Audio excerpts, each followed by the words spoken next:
Okay, let's finish Ramona Forever. The next morning, Mr. Quimby overslept and ate his breakfast standing up. He was halfway out the door when he called back, "When I get off work, we'll have dinner at the Whopper and then we'll go see Roberta and your mother." The day was long and lonely. Even a swimming lesson at the park and a trip to the library did little to make time pass. "I wonder what Roberta looks like," said Beezus. "And whose room will we share? And whose room will she share? Let me try that again. And whose room she will share when she outgrows her bassinet?" worried Ramona. The one happy moment in the day for the girls was a telephone call from their mother, who reported that Roberta was a beautiful, healthy little sister. She couldn't wait to bring her home, and she was proud of her daughters for being so good about staying alone. This pleased Beezus and Ramona so much they ran the vacuum cleaner and dusted, which made time pass faster, until their father, looking exhausted, came home to take them out for hamburgers and a visit to the fifth Quimby. Ramona could feel her heart pounding as she finally climbed the steps to the hospital. Visitors, some carrying flowers and others looking careworn, walked toward the elevators. Nurses hurried. A doctor was paged over the loudspeaker. Ramona could scarcely bear her own excitement. The rising of the elevator made her stomach feel as if it had stayed behind on the first floor. When the elevator stopped, Mr. Quimby led the way down the hall. "Excuse me," called a nurse. Surprised, the family stopped and turned. Children under 12 are not allowed to visit the maternity ward," said the nurse. "Little girl, you will have to wait down in the lobby." "Why is that?" asked Mr. Quimby. "Children under 12 might have contagious diseases," explained the nurse. "We have to protect the babies." "I'm sorry, Ramona," said Mr. Quimby. "I didn't know. I'm afraid you'll have to do as the nurse says."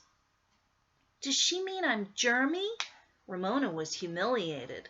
"I took a shower this morning and washed my hands at the Whopper so I would be extra clean." "Sometimes children are coming down with something and don't know it," explained Mr. Quimby. "Now be a big girl and go downstairs and wait for us." Ramona's eyes filled with tears of disappointment, but she found some pleasure in riding the elevator alone. By the time she reached the lobby, she felt worse. The nurse had called her a little girl. Her father had called her a big girl. What was she? She felt like a germy girl. Ramona sat gingerly on the edge of a naugahyde couch. If she leaned back, she might get germs on it, or it might get germs on her. She swallowed hard. Was her throat a little bit sore? She thought maybe it was way down and back. She put her hand to her forehead the way her mother did when she thought Ramona might have a fever. Her forehead did feel warm, maybe too warm. As Ramona waited, she began to itch, the way she itched when she had chicken pox. Her head itched, her back itched, her legs itched. Ramona scratched. A woman sat down on the couch, looked at Ramona, and got up and moved to another couch. Ramona felt worse. She itched more and scratched harder. She swallowed often to see how her sore throat was coming along. She peeked down the neck of her blouse to see if she might have a rash, and was surprised that she did not. She sniffed from time to time to see if she had a runny nose. Now Ramona was angry. It would serve everybody right if she came down with some horrible disease right there in their hospital. That would show everybody how germ-free the place was. Ramona squirmed and gave that hard-to-reach place between her shoulder blades a good hard scratch. Then she scratched her head with both hands. People stopped to stare. A man in a white coat with a stethoscope hanging out of his pocket came hurrying through the lobby, glanced at Ramona and stopped, and took a good look at her. "How do you feel?" he asked. "Awful," she admitted. "A nurse said I was too germy to go see my mother and new sister, but I think I caught a disease right here." "I see," said the doctor. "Open your mouth and say ah." Ramona awed until she gagged. "Mm-hmm," murmured the doctor. He looked so serious. Ramona was alarmed. Then he pulled out his stethoscope and listened to her front and back, thumping as he did so. What was he hearing? Was there something wrong with her insides? Why didn't her father come? The doctor nodded as if his worst suspicions had been confirmed. "Just as I thought," he said, getting out his prescription pad. Medicine, ugh. Ramona's twitching stopped. Her nose and throat felt fine. "I think I feel better," she said, as she eyed that prescription pad with distrust. "This is an acute case of sibling-itis. Not at all unusual around here, but it shouldn't last long." He tore off the prescription he had written, instructed Ramona to give it to her father, and hurried on down the hall. Ramona could not remember the name of her illness. She tried to read the doctor's scribbly cursive writing, but she could not. She could only read neat cursive, the sort her teacher wrote on the blackboard. Itching again, she was still staring at the slip of paper when Mr. Quimby and Beezus stepped out of the elevator. "Roberta is so tiny." Beezus was radiant with joy. "And she's perfectly darling. She has a little round nose, and oh, wait till you see her. You'll love her." "I'm sick." Ramona tried to sound pitiful. "I've got something awful. The doctor said so." Beezus paid no attention. "And Roberta has brown hair." Mr. Quimby interrupted. "What's this all about, Ramona?" "A doctor said I have some kind of itis, and I have to have this right away." She handed her father the prescription and scratched one shoulder. "If I don't, I might get sicker." Mr. Quimby read the scribbly cursive, and then he did a strange thing. He lifted Ramona and gave her a big hug and a kiss right there in the lobby. The itching stopped. Ramona felt much better. "You have acute sibling-itis," explained her father. Itis means inflammation." Ramona already knew the meaning of sibling. Since her father had studied to be a teacher, brothers and sisters had become siblings to him. "He understood you were worried and angry because you weren't allowed to see your new sibling and prescribed attention," explained Mr. Quimby. "Now, let's all go buy ice cream cones before I fall asleep standing up." Beezus said Roberta was too darling to be called a dumb word like sibling. Ramona felt silly, but she also felt better. For the next 3 nights, Ramona took a book to the hospital and sat in the lobby, not reading, but sulking about the injustice of having to wait to see the strange new Roberta. On the 4th day, Mr. Quimby took an hour off from the ShopRite market, picked up Beezus and Ramona, who were waiting in clean clothes, and drove to the hospital to bring home his wife and new daughter.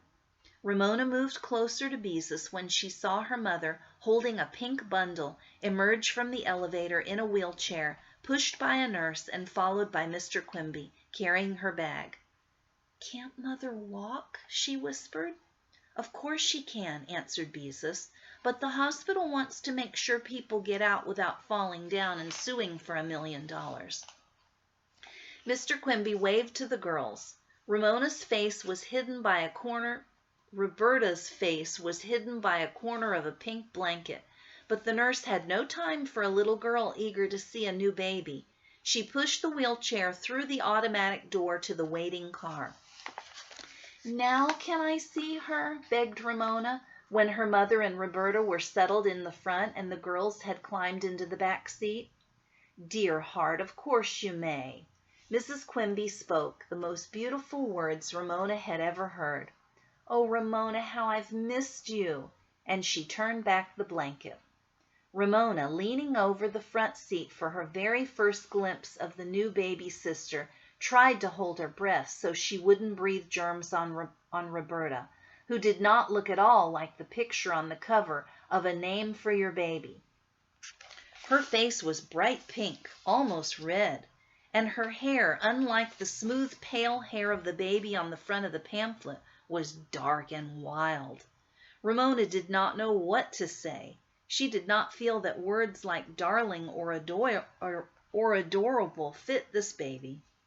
"She looks exactly like you when you were born," Mrs. Quimby told Ramona. "She does?" Ramona found this hard to believe.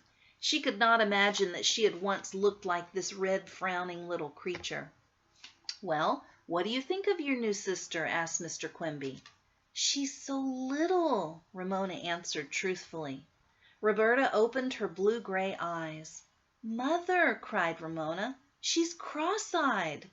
Mrs. Quimby laughed.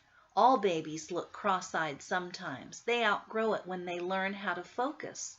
Sure enough, Roberta's eyes straightened out for a moment and then crossed again. She worked her mouth as if she didn't know what to do with it. She made little snuffling noises and lifted one arm as if she didn't even know what it was for.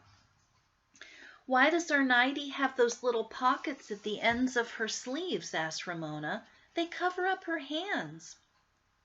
"They keep her from scratching herself," explained Mrs. Quimby. She's too little to understand that fingernails scratch." Ramona sat back and buckled her seatbelt. She had once looked like Roberta. Amazing. She had once been that tiny, but she had grown. Her hair had calmed down when she remembered to comb it, and she had learned to use her eyes and hands. "You know what I think?" she asked, and did not wait for an answer. "I think it's hard work being a baby." Ramona spoke as if she had discovered something unknown to the rest of the world. With her words came unexpected love and sympathy for this tiny person in her mother's arms. "I hadn't thought of it that way," said Mrs. Quimby, "but I think you're right." "Growing up is hard work," said Mr. Quimby as he drove away from the hospital. "Sometimes being grown up is hard work, too." "I know," said Ramona, and thought some more. She thought about loose teeth, real sore throats, quarrels, misunderstandings with teachers, longing for a bicycle her family could not afford, worrying when her parents bickered, how terrible she had felt when she hurt Beezus' feelings without meaning to, and all the long afternoons when Mrs. Kemp looked after her until her mother came from work. She had survived it all. "Isn't it funny?" she remarked as her father steered the car into the driveway. "Isn't what funny?" asked her mother. "That I used to be little and funny-looking and cross-eyed like Roberta," said Ramona.